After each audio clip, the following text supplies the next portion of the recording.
Wir wollen eine neue Botschaften anfangen. Ich dachte von der Samaria so, als Paulus auf seine zweite Missionsreise ist, dann ist er bei einer Stadt, die heißt Athen oder Athens. Und da hat er in der Stadt dran, wenn er lehrt noch seine Kompanieros, die noch hängen geblieben sind, und dann setzt er ein Altar, das sagt zu den unbekannten Gott. Und zu dieser Stadt, hier handelt es sich dort um Aufjäterie und so weiter, aber sie hatten auch ein Altar, was sie sehen, den unbekannten Gott, dass wir messen ein so, sie hatten alle Hunde aufgejätet, aber sie wollen noch schön merken, dass sie alle Jäter würden treffen, so dann haben sie noch einen für den unbekannten Gott. Wenn wir das nennen, den Gott, was ich nicht kennt, das meint nicht, dass wir niemals von den Heiligen Geist gehört oder dass wir nicht gewisse Minuten gelehrt haben von denen. Aber in unserer Theologie, wo wir mit abgewachsen sind, dann ist der Heilige Geist einmal ein bisschen so ein, auf Englisch würde ich sagen, das ist ein Byproduct, oder das ist bloß vielleicht noch ein bisschen dabei tun, aber das wird nicht der Hauptpunkt. Und wenn ihr feststellen, dass du als ein von diesen Jungs hier, was hier in dieser Seite saßen, der haben sehr schmacker Truck, sehr schmack gewächst und schmacker Rims an, und ich weiß nicht, was bei ihnen alle wichtig ist. Aber das ist keine Motorbahn. Und so der Chef den flängsten darf. Die würden alle wundern, was mit den Menschen arg wird, nicht? Und weißt ihr, Gott sein Plan ist, dass die Kirche soll ein schmacker Truck sein, gedreven von einem kraftvollen Motor. Und das ist der Heilige Geist. Und so wir wollen eben diese Werken lernen, von wo Gott dann ancheckt. Und weißt ihr, wenn es bei den Heiligen Geist kommt, dann weiß ich nicht so viel Täumers in uns glauben, was so durcheinander sind, als das ist. Und ich glaube bei mir, das ist Hauptsache, oder das ist ein Ding, was der Feind hat getan. Er hat Mutwillig, oder er hat das sein Plan, uns sein Drahl zu kriegen über den Heiligen Geist, wenn man du Drahl bist über den Heiligen Geist, und du gehst weg von dem Heiligen Geist, und gehst du weg von dem Motor, was dir fehlt in den Pickup oder in den Traktor, zum Schaffen. Und wenn wir nicht stark sind, ohne die Kraft von dem Heiligen Geist, dann sind wir eine Lade Schal. Und so Gott merkt es sehr klar, dass der Heilige Geist wird gegeben für diese Zeit von der Kirche in einem besonderen Weg. Und so wie wir mehr davon lernen. Wir haben nicht alle Antworten, oder ich habe nicht alle Antworten. Und so vielleicht wo ihr am Ende von diesen Botschaften noch viel Frauen haben, und das ist gut, wenn die Frauen haben. Und so wir wollen durch uns Leben von das lernen. Das ist nicht so ein Ding, wo wir nur mit sechs Botschaften, das was ich nur bringe, und die Timer sechs Botschaften, dass wir mit diesen sechs Botschaften nur alles wollen lernen, was wir lernen können von der Heiligen Geist. Das ist eine Lebenszeit, wo wir beim Wassen und so weiter. Wer von Ihnen kennt eine Person, was die kann, bloß von hören, oder von der Person lesen, oder der Person studieren? Habe ich mal vielleicht ein Buch gelesen, eine Autobiografie, würde das sein, ein Buch von einer gewissen Person, vielleicht eine berühmte Person, was mal gelebt hat, oder vielleicht von der noch lebt, aber ich kann die Person bloß von hören, bloß von sein, vielleicht über TV, oder bloß von dieser Beker. Wer von Ihnen kennt Billy Graham? Ich glaube, die meisten, wenn ich sage Chan, dann meine ich, dieser Chan. Habe ich den mal getroffen? Habe ich mal durchgesagt und mit denen spaziert? Habe ich mal eine Gemeinschaft gehabt mit Billy Graham? Aber wenn wir den Namen hören, dann weit wir rein, alle wer das ist. Aber wir kennen den von Beker, von TV, von seiner Evangelisation, was er dort in vielen so eine Dinge steht. Und dort ist ein klein bisschen, wo wir mit den Heiligen Geist sind. Je hat davon gehört. Je hat es gelesen in der Bibel. Vielleicht haben andere Menschen gehört von den Reden und so weiter. Aber hast du persönlich, kannst du den durch deine Erfahrung? Kannst du den, wenn du hast Gemeinschaft mit denen? Das ist, wo wir wollen hinkommen als Kirche. Und so, ich kann uns von den Heiligen Geist vertellen, ich kann uns sagen, wer das ist und wo die schafft. Und von der werden wir besonders noch checken, wer ist er? Das ist die Botschaft von der, wer ist er? Und da werden wir noch some Dinge checken. Aber ich kann nicht mit den Heiligen Geist, ich kann nicht mehr eine persönliche Erfahrung haben mit den Heiligen Geist, das muss ich selbst tun. Und wo ich selbst durchsaten, wo ich selbst Gemeinschaft habe, aber weißt du, ich habe manchmal so belebt, mir denke, so ja klar eine Erfahrung, was ich mal hatte, wo ich mit einer Person taub in Tim Hortons saß in Kanada. Ihr wisst, was Tim Hortons ist, nicht? Uns fehlt hier so. Und so, anyway, wir saßen bei Tim Hortons, tranken Kaffee, und dann verteilte er mir von einer Person und was von damals der Mensch das wir. In unserer Prediger. Wie wir in aller Predigersturm da, weißt du, wie sind von den Menschen. Und so, er verteilt mir von, was das für ein Mensch wäre. Und so nicht kann ich den auch von euch, bloß von hier. Ich habe den Menschen never getroffen, aber ich kann ihn von hier. Und so nicht verteilt er mir alle Hand von den Menschen, was von den Dingen die da und wo fragt alle wir und so weiter. Und so dort wir nun mein Bild von einem Mensch.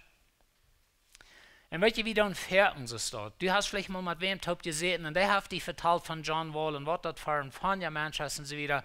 Und nächstes Mal begegne ich den, die jetzt mir in Stechen, ich weiß nicht, wen was. Und so, das wäre auf die was angebildet. Aber weißt du, so sind wir Menschen. Und so wie verteilt machen von anderen Menschen, ich kann euch persönlich. Aber weißt du, dann kommt die Zeit, wo ich das Mensch persönlich kennenlerne. Und wo ich mit das Mensch kriege, der so einen Kaffee trinkt, wo Jana von gesagt hat, was für ein fragter Mensch wäre. Dann war ich einer wie ganz anders. Und weißt du, Lied, unser Lied von den Heiligen Geist ist ein bisschen dort gewesen. Von Heiligen Geist sollst nicht so viel reden, sollst nicht so viel weiten, wenn der wird die fuchtig mehr. Ich will das Wort fuchtig brauchen. Ich hoffe, ihr wisst, was er meint, auf Englisch sei weird. Und so, der merkt mich funnig, fuchtig, nicht? Und so, wie haben die hier, dass der Heilige Geist, der wird so von die Dinge da, man. Die wollen so losloten in die Kirche, dann wird das waren alle Handstrampeln und Rammerallen und was immer alle. Und so, dort sind Dinge, was uns so gelehrt sind, so, weil wir nicht so viel mit denen zu tun haben, wenn die wird die fuchtig merken. Und das ist meistens so, dass wir haben gehört von denen, wir haben gelesen von denen, aber wir gehen nicht in den Stich, wenn die wird die fuchtig merken. Und so, wenn ich dort denke, können wir zu sie leiden. Der Heilige Geist ist dein ganz bester Freund, was du hast.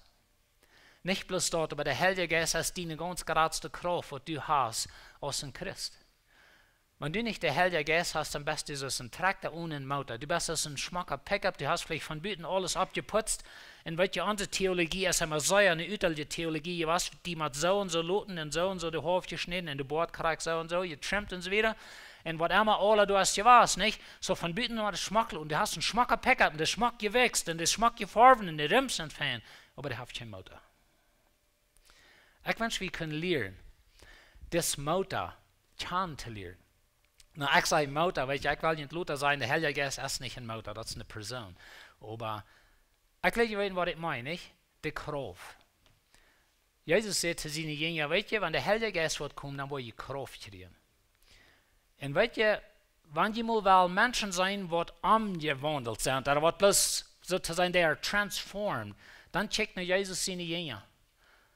Ich meine, die werden Angst. Petrus verliebt Jesus, kurz ein paar Tage fertig. So sei es können, er will nicht bei einmal auch noch leiden oder was immer da alle wir und so weiter. Und bei einmal hat Petrus den Heiligen Geist gekriegt und der Mensch, der wird die 100% anders. Und die alle Jünger werden. Und so ich wünsche, wir haben die Kraft in uns, oder das, wo wir wollen von lernen und so weiter. So die Frau ist, wer ist der Heilige Geist? Und ich will Ihnen von dir 3 Dinge geben.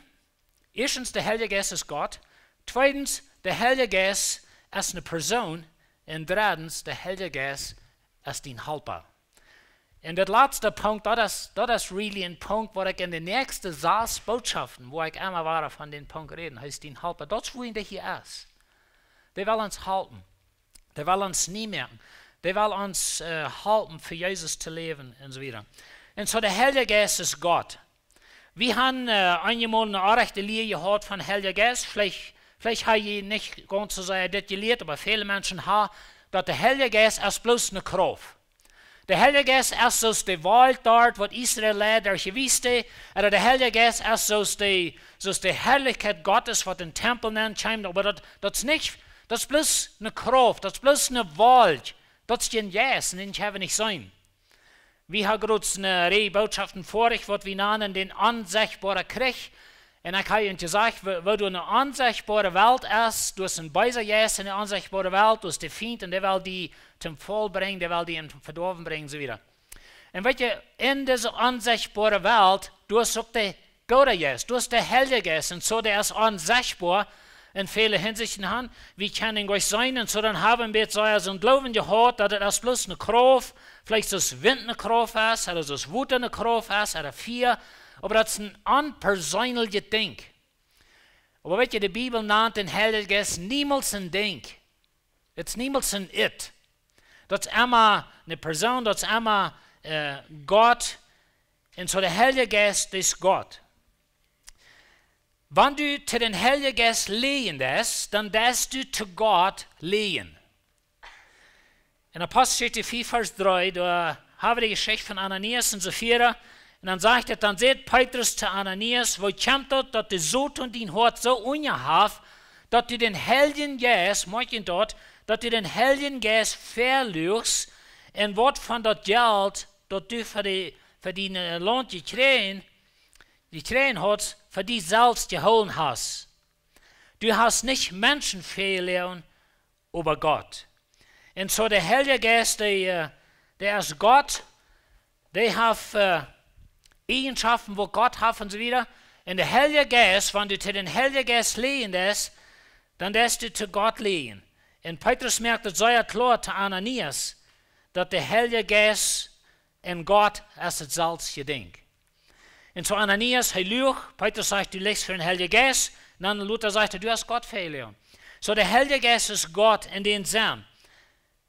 Ich glaube, und das ist mein Glauben, und ich glaube, dass das, was die Bibel lehrt, dass der Führer offenbart sich in dieser Welt durch den Heiligen Geist. Und das Sehen, Gott sein Sehen, oder Gott das Sehen, der offenbart sich in dieser Welt durch den Heiligen Geist. Und das wird das Wort Gottes heißt durch den Heiligen Geist. Und so diese ganze Kraft, und für Gott leben, kommt durch den Heiligen Geist. Aber wir würden Gott nicht schauen, anders als dass der Heilige Geist am Hafen offenbart. Die Bibel lehrt uns, dass der Führer sitzt auf seinem Thron, Jesus sitzt an der rechten Hand Gottes, und der Heilige Geist wird rausgegeben in diese Welt. Und so ich glaube, wenn wir eine Gemeinschaft haben mit Gott, und wenn wir taub sind mit Gott, und du hast eine Erfahrung, du hast vielleicht ein Gefühl, oder du hast eine Stimme, was zu dir redet, das ist der Heilige Geist. Na, wir sind immer gewarnt, dass wir sagen, okay, wir nehmen Jesus an als uns persönlicher Erlöser und so weiter, und das ist auch ein Ding, was die Bibel sagt. Aber die Bibel sagt, dass dort passiert durch den Heiligen Geist. Jesus wohnt in dir durch den Heiligen Geist. Und so schickt den Heiligen Geist. Der Heilige Geist ist Gott. Der zweite Ding, der Heilige Geist, der ist allgegenwärtig, ich würde sagen, omnipresent. Der Heilige Geist ist allerwein. Wir haben immer gelehrt von klein an, dass Gott ist allerwein. Gott ist allerwein zu jeden. Heißt allgegenwärtig, ist das hochdeutsche Wort omnipresent. Im plattdeutsche Wort haben nicht, das ist der ist allerwein. Allerwein zu jeden. Im Psalm 139, Vers 7, wo kann ich hingehen, den Geist loszuwerden? Wo handflechten, ut die jeden wird zu kommen? Und so der Psalmist, der redet da wieder, und er sagt, wenn ich nun Himmel vor dem Beste tue, wenn ich nur den Halb vor dem Beste tue, wenn ich nun Osten vor dem Beste tue, wenn ich den Westen vor dem Beste tue, die können gleich wegkommen von den Heiligen Geist, wenn das ist allgegenwärtig. Und der Heilige Geist ist allerwein. Und weißt du, das ist das wunderbare Ding von Gott. Das ist die Ursache, wohin Jesus muss verlassen. Ich habe vielleicht mal gesagt, dass wenn Jesus noch auf dieser Erde wäre, und wir mussten am Treffen zum Erlösung haben, dann denkt ihr mal an die ganze Welt. Die würden mal nach einer Stadt fahren und eine Person treffen in der Land, die würden eine arme Welt regen von Menschen. Und weißt du, Gott hat durch seinen Heiligen Geist, der wohnt in dir, der wohnt in mir, der wohnt in der ganzen Welt, der wohnt in Paraguay, der wohnt in Kanada, der wohnt in Russland. Der Heilige Geist ist über diese Welt. Das ist, wo Gott in dieser Welt ist. Durch den Heiligen Geist. Und so wie hat den Heiligen Geist in uns, der ist omnipresent. Der ist allerwein. Und ich rede mit dem Heiligen Geist und der schafft in mein Leben, der gibt mir Kraft. Und du redest mit dem Heiligen Geist und der gibt die Kraft. Und der Geist ist allerwein. Und so Jesus ist nicht allerwein. Jesus ist von der noch ein Charper. Er ist von der noch so ein Mensch, ein Charper. Na, das soll ihr reich verstehen. Er ist Gott, das haben wir gewusst. Aber die Bibel merkt sehr klar, dass Jesus jetzt, Stephanus sagt Jesus, er stünde bei seinen Führer in einer Person. Und nur seine Auferstehung sagt Jesus zu seinen Jüngern, hey, ich kann Charper, ich sehe nicht in Geist. Gib mir mal eten, dann wollte ich mal eten und so weiter. Jesus ist von der noch so dort. Aber du sagst Jesus, ich muss weggehen, wenn man hier bleibt, dann sehe ich mit einer Person auf einmal taub. Und dann will ich meinen Geist rausschicken und der wird ihn leiden. Und der wird über die ganze Welt sein. Und wenn du von dir mit Gott Gemeinschaft hast, dort stärkt den Heiligen Geist. So der Heilige Geist ist alleweg, der ist omnipresent. Nachher denkt, was wir finden, ist der Heilige Geist, der weiß alles. Der ist omniscient, der ist allwissend. 1. Korinther 2, Vers 10 sagt es, das steht, uns hat Gott dort weiten lassen durch seinen Geist, den er uns gegeben hat. Weil der Geist forscht alles nur, sogar Gott seine tiefsten Geheimnissen. Weet je, Lied, alle von uns, wir haben einmal Frauen über Gott, haben wir euch? Wohin ist das so steht, oder wohin das so steht? Hier sagt es, dass der Heilige Geist, der forscht Gott seine tiefsten Geheimnisse aus. In anderen Worten, er sagt, was Gott weiß, weiß er jetzt. Und so er sagt hier wieder, von uns wird es mit uns Menschen ist. Wer von den Menschen weiß, was ein Mensch denkt, bitte sein Geist, der in ihm ist. Gerade so weit doch einzig Gott sein Geist, was Gott denkt und feiern hat. Wo steht gleich zu weiten, was Gott will von dir? Er hat dir den Heiligen Geist gegeben. Der Heilige Geist weiß, wo Gott denkt. Der Heilige Geist will in dir wohnen. Der Heilige Geist will dir sein.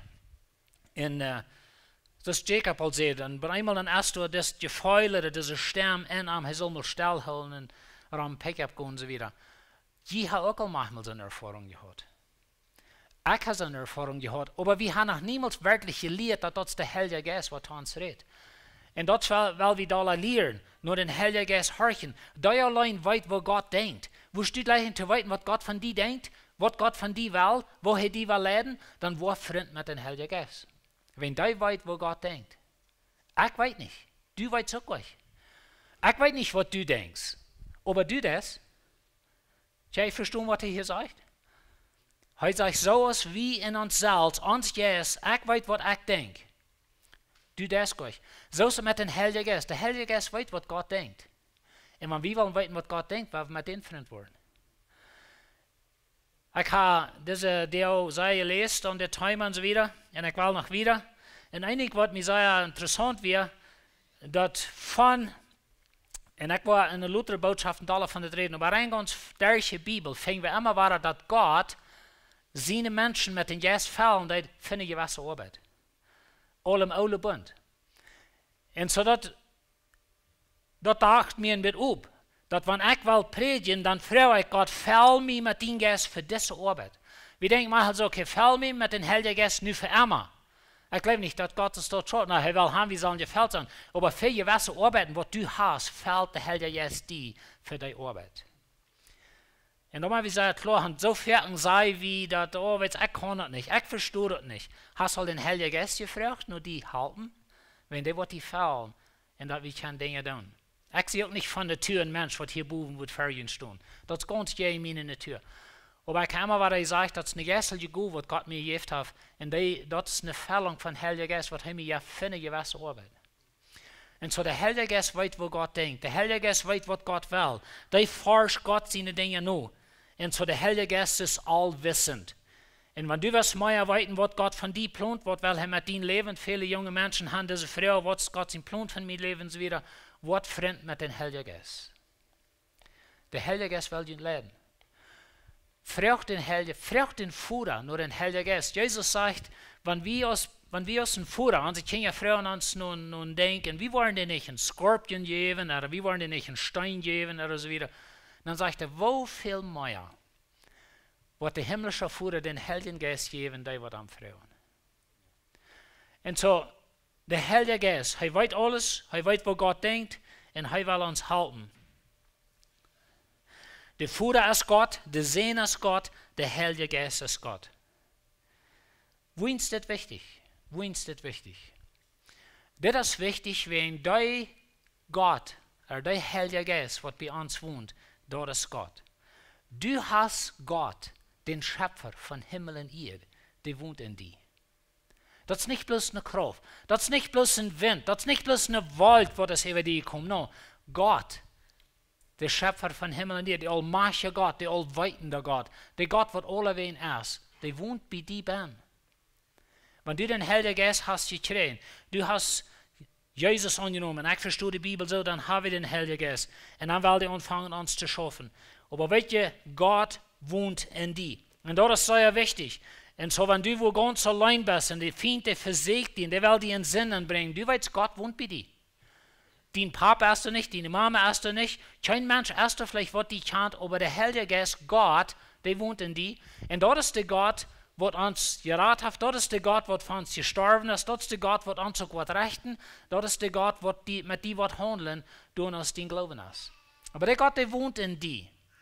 Und du ist es wichtig, das ist nicht bloß eine unpersönliche Kraft, was in dir wohnt. Das ist eine persönliche Kraft, das ist ein Gott, was die läuft, wo man die vertrauen will, was die will leiden. Und der will die Kraft geben, der will die halten.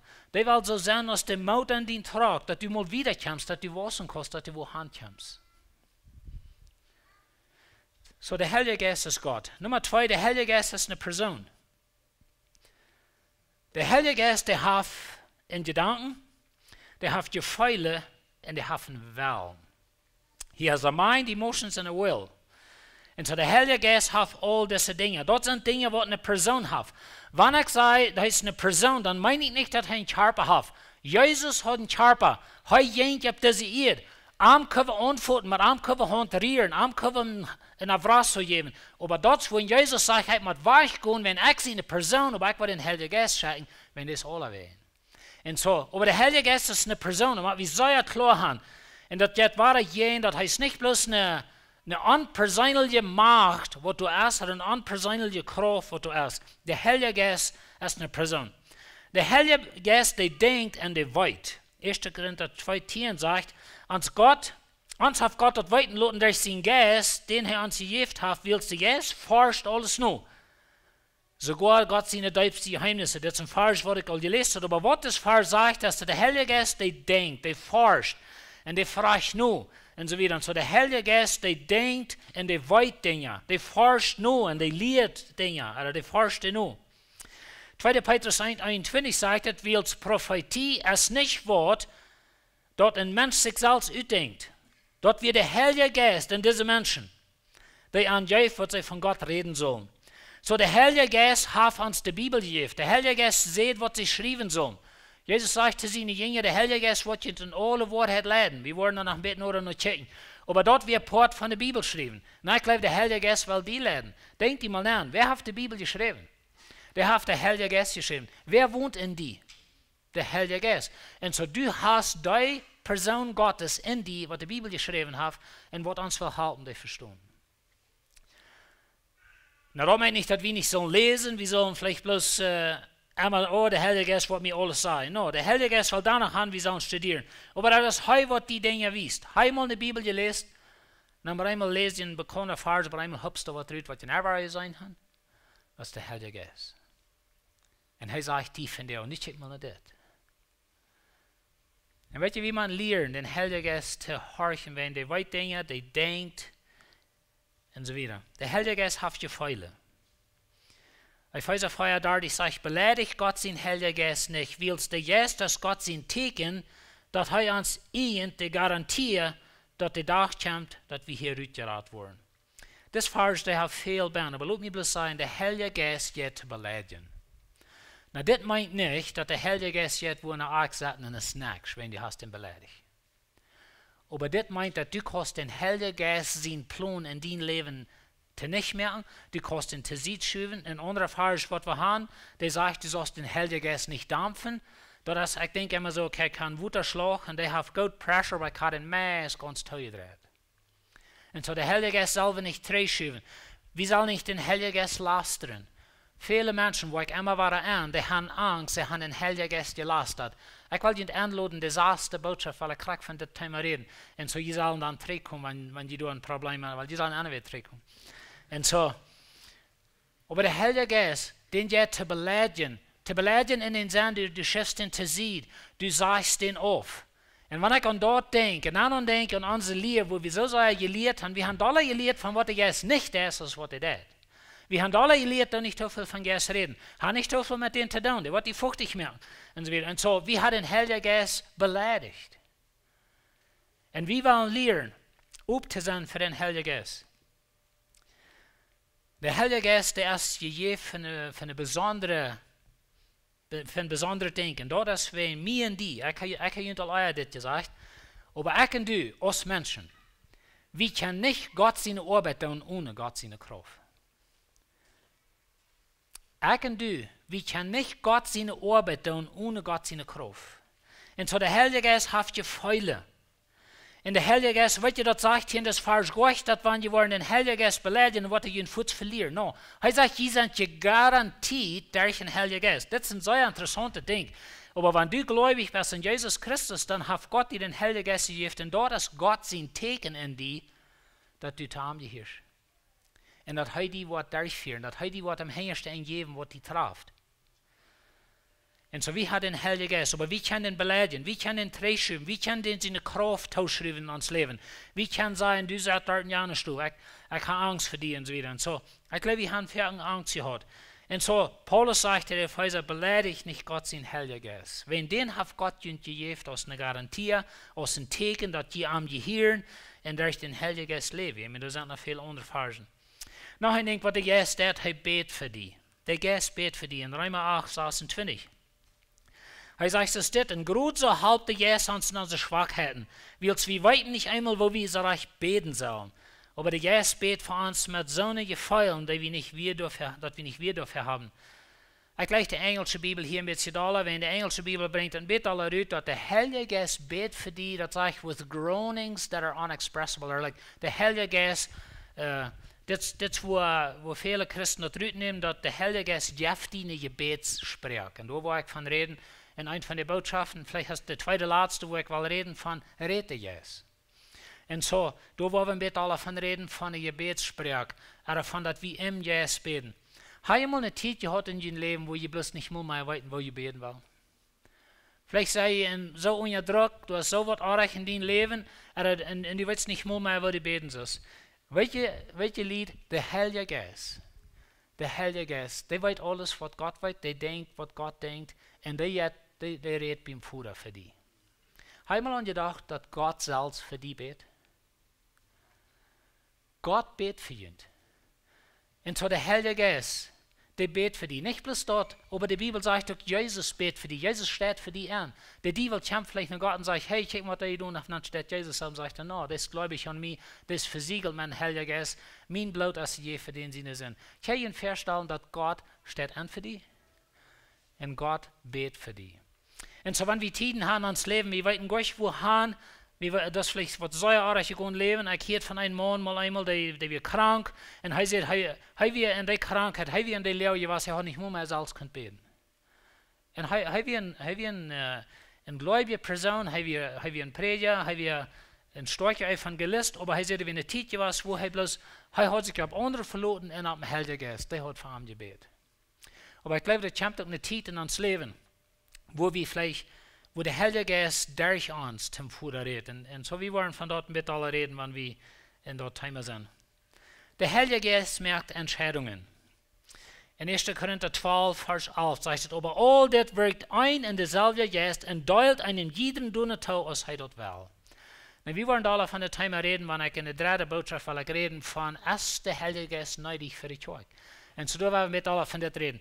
Aber weißt du, der Heilige Geist, der hat entscheidet, die Gabe zu geben. So ist er will. Und so, der merkt Entscheidungen. Ich und die würden vielleicht machen mit gleichen Boy, weil ich will auch die Gabe haben von Gitarre spielen, dass die hier Buben dann und so wieder. Und ich wünsche, ich habe diese Gabe und so wieder. Der Heilige Geist, der entscheiden, was bei dir passt. Und weißt du, der Heilige Geist weiß, wo du gemerkt bist. Und der Heilige Geist weiß, wo Gott denkt. Und der Heilige Geist passt die in die Gabe, was Gott hat taub. Und du kannst für Gott schaffen in einem sehr wunderbaren Weg. Und Dinge tun, was der andere kostet. So der Heilige Geist entscheidet, was von der Gaben er jaft und wem er jaft. Und so wir wollen ein bisschen davon der Thema reden. Aber das ist wichtig, da wieder klar haben. Der Heilige Geist, der ist Gott. Er ist allerwein, er weiß alles. Wenn du zu den Heiligen Geist lehnen lässt, und dass du zu Gott lehnen, wenn du den Heiligen Geist beleidigen lässt, und dass du Gott beleidigen, wenn du den Heiligen Geist zu sich schieben lässt, und dass du Gott zu sich schieben. Und der Heilige Geist ist Gott. Der Heilige Geist ist eine Person, die denkt, und der hat Gefühle, und der merkt Entscheidungen, und der hat einen Willen. Und so, das ist nicht bloß eine unpersönliche Macht, was da irgendwo bieten ist. Und der Heilige Geist ist eine Person. Na, ich weiß, er ist eine geistliche Person, und für uns ist das noch manchmal danach ein bisschen ein interessantes Ding, dass er alle zu Glück ist, er ist in jeder Person zu Glück, Das ist ein Gottdenk, du kannst uns Verstand gleich haben, aber wenn wir dort annehmen, dass der Heilige Geist ist eine Person, die denkt, die macht Entscheidungen für die betet für die, und so das ist den Helper.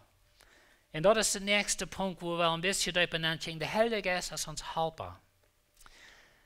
Jesus redet von dem Heiligen Geist, als Jacob al zei, in de laatste ungefähr 24 Stunden von seinem Leben op deze Erde, erfährt Kreuz, dann redet er von Heiligen Geist und er sagt seine Jünger, was da wird passieren und so weiter. Und so in Johannes 14, 16, da sagt Jesus dit, und ich werde in Vater Frauen, merkt ihr das? Jesus sagt, ich werde in Vater Frauen, und er wird in einen anderen Tröster, die plottische Bibel braucht das Wort Tröster hier, ich will das Wort Helper brauchen. Und so, in der englischen Bibel, du hast das ist ein Helper, dat is ook iemand Tröster und so weiter. Aber das ist alles dasselbe Ding. Und der wird in einen anderen Tröster, einen anderen Helper geben, der ewig bei ihnen bleiben wird. Hier sind ein paar Dinge. Jesus sagt, ich will den Vater Frauen, und dann sagt er, der Vater wird es tun. Das ist vorher klar. Er sagt nicht, ich will den Vater Frauen, vielleicht kann es ja noch praten, vielleicht wird es passieren. No. Er sagt, ich will den Vater Frauen, der wird es tun, und der wird ewig bei ihnen bleiben. Und weet je, dit is een interessante ding, want we hebben een beetje een leer bij ons, dat de Heilige Geest van Anfang als er was, aber we het dort have abgeheerd, en dort have abgeheerd, en ja have abgeheerd, en we hebben alle geleerd, wat de Geest niet meer deed. Aber hier sagt der Geest wird ewig bei ihnen bleiben. Und so der Geest ist nicht einer, der bloß scheint für die Zeit, wo der Apostel wären, er scheint für ewig. Und so der Heilige Geist wird ewig sein. Johannes 14, 26, da sagt er, so steht, aber der Tröster, der Helper, der Heilige Geist, den der Vater in meinem Namen schicken wird, der wird ihnen alles lehren. Na, hier ist wahre Sonntag, der weiß Dinge. Wo kann die was lehren, wenn es nicht eine Person ist? Wo kann die was lehren, wenn die nicht weiß? Und so der Heilige Geist weiß, der wird ihnen alles lehren und ihnen in all dort denken halten, was ich zu ihnen gesagt habe. So der Heilige Geist, er wird enthalten, denken halten. Na, ich weiß dort, dass das wird Jesus seine Jünger gesagt. Ich höre letztens einen Prediger und er sagt, dass das wir bloß für Jesus seine Jünger, dass der Geist wird in der Wort leiden, er würde einfach alles denken halten, was Jesus geredet hat, dass wir bloß für die Jünger. Und ich dachte so, wow, das merkt mir noch um. Und so, der Heilige Geist, glaube ich, der leitet uns in der Wahrheit. Na, du hast ein Ding hierbei, der Heilige Geist braucht Jesus seine Apostel, die die Bibel schreiben. Und dort werden wir dort looten. Der Ruf hat Gott mir nicht gegeben. Wenn irgendwer bei mir abkommt und sagt, hey, ich kann noch ein anderes Kapitel von der Bibel geschrieben, dann werden wir das zu sich schmieden. Aber der Heilige Geist, der leidet in der Wahrheit, der hilft denken halten, was Jesus geredet hat. Und der Heilige Geist leitet mir in der Wahrheit, wenn ich das Wort studiere. Und er sagt das up zu mir. Und er hält mich verstehen. Und einmal vielleicht ein Ding, wo ich lang über studiert habe, ich habe einmal puff, dann zu tun. Und das merkt so viel Sinn. Und so das sind Dinge, was der Heilige Geist tut. Und so, er ist uns Helfer, er ist uns Tröster, der Führer hat, was den Schatten, sagt Jesus. Er sagt in Johannes 15, 26, war das selbe Ding. Wenn der Tröster, der Helfer, kommen wird, den ich von Führer schatten wird, der jetzt, der Wort hat es und vom Führer utgeht, der wird von mir zeugen. So der Heilige Geist wird von Jesus zeugen. Er ist uns Helfer.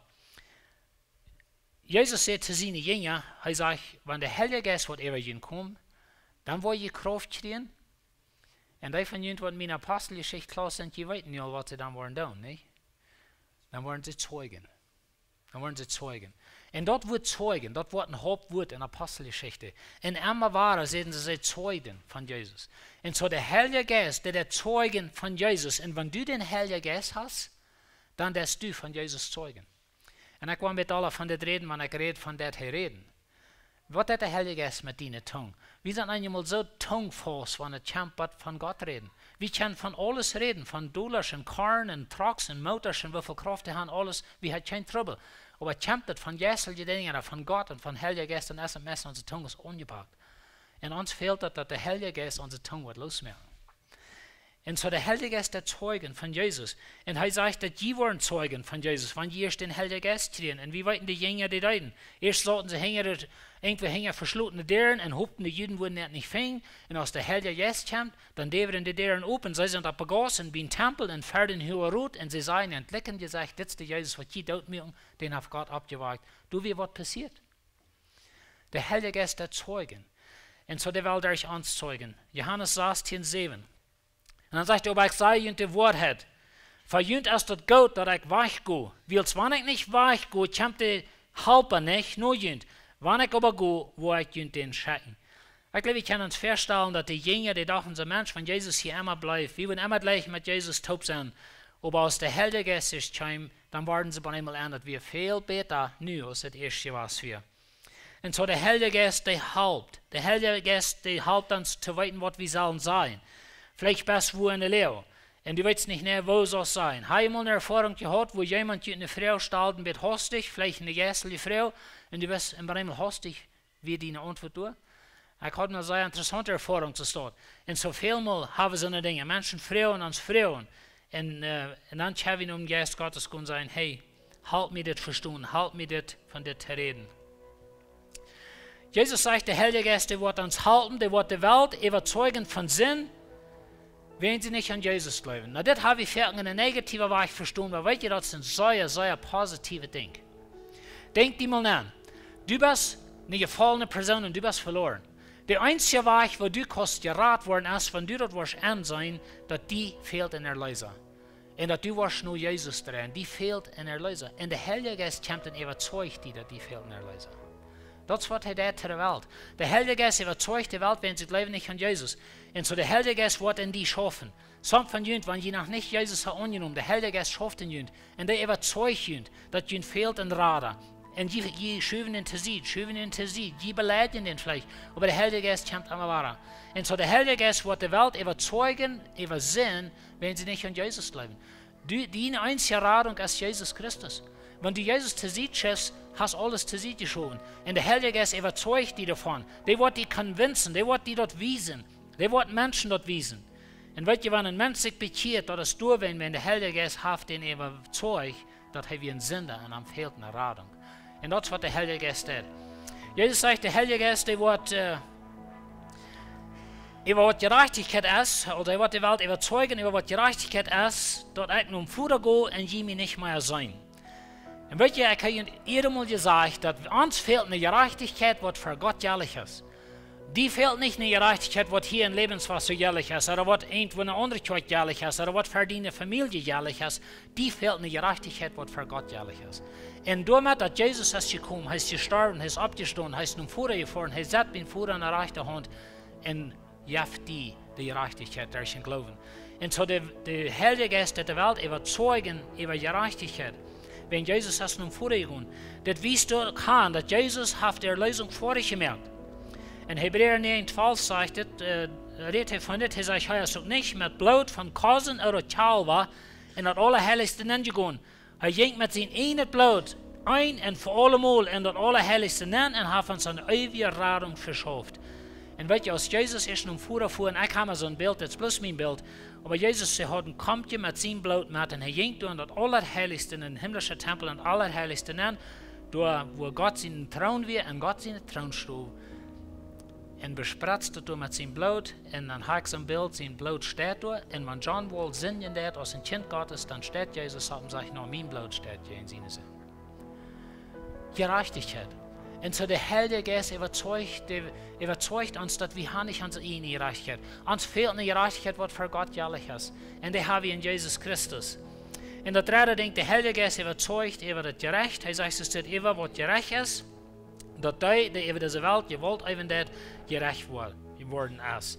En daar hebben we laatst een beetje al van geredet in de andere series van de onzichtbare Krieg. Maar weet je wat lied? Dat de Heilige Geest hier is, die in de hand dat de duivel is überwunden. De Heilige Geest geeft Zeugnis dat de duivel heeft verspeeld. De Feind wil Jesus doodmerken, der will Gott seinen Plan doodmerken, und er hat Jesus doodgemerkt am Kreuz, aber Jesus stand ab, er fuhr in den Himmel und gab den Heiligen Geist als ein Teken, dass der Teufel ganz verspielt. Und so der Heilige Geist überzeugt uns über Sinn, sodass wir Jesus finden. Der Heilige Geist weist uns, wir sind euer, sodass wir seine Gerechtigkeit annehmen. Und der Heilige Geist weist uns, dass wenn im Glauben an Jesus Christus gut wird gerecht steht, wenn der Teufel verspielt. Der kann nicht mehr den Tod fordern.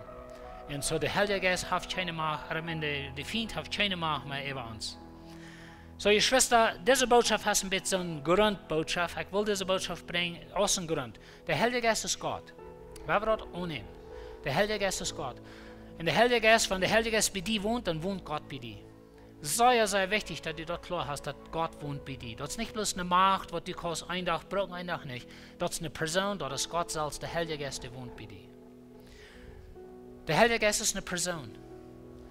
Der will mit dir Gemeinschaft haben. Weißt du, du kannst nicht mit Wind Gemeinschaft haben. Hast du mal mit Wind Gemeinschaft gehabt? Wem dir das Gott auf ein Haus setzen und mit dem Wind verteilen? Ja, keiner von uns tut das. Und wenn irgendwer da, dann würden wir den Zentrum führen oder irgendwas. Und so. Aber weißt du, der Heilige Geist, der will mit dir vertrauen. Der will die leiden. Der will Gott sein Wort zu dir aufdecken. Und der will, wenn du vielleicht einen Weg forschen, du hast vielleicht eine Person und die Person, die fehlt nicht, ich halte den Tag, der Heilige Geist wird zu dir reden und sagt, wohin fand sie nicht? Wohin forscht du nicht an? Der Heilige Geist, der hat viele so Dinge. Und das ist eine Person, der will mit uns Gemeinschaft haben, der will mit uns taub leben. Und so der Heilige Geist, er ist uns Helfer.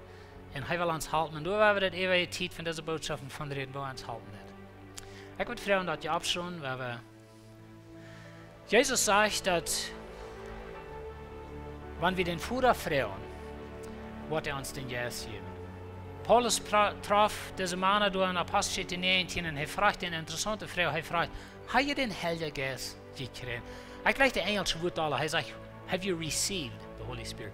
Receiving meint, dass er es gegeben und du hast ihn angenommen. Das ist ein beides Baby, receiving. Und wir müssen sagen, der Heilige Geist es gegeben, das ist einig, aber have I received, habe ich den angenommen. Ich will mit Ihnen beten und ich würde fragen, dass die würden mitbeten, wer wir Gott fragen, dass er uns den Heiligen Geist gibt, ganz voller Mut.